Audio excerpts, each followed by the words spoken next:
Before I headed off for my year in Capitol Hill, I was trained in monetary economics, and my early research was all about the different ways that the Federal Reserve, America's central bank, influences the U.S. economy.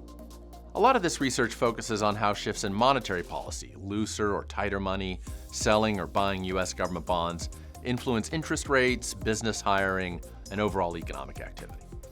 Monetary economics often focuses on how certain government actions now tend to shape the private sector in the future.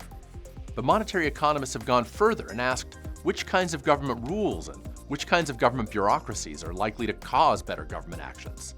It's not just what's the right policy choice, but also what kinds of government rules lead to better policy choices. Economists care so much about good outcomes that we search further up the chain of causation.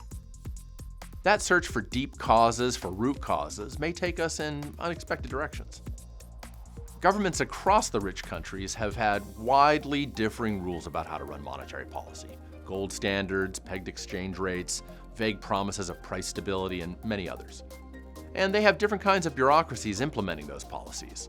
Some are about as detached from democracy as an appointed judge, while others work directly for the nation's prime minister and can be fired at any moment.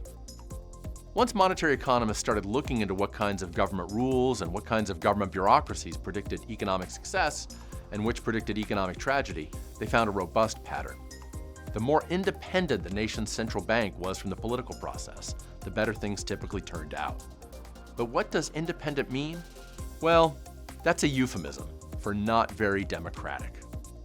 Good central banks that help create low, stable inflation, tend to be independent. But independent from what? Independent from the voters.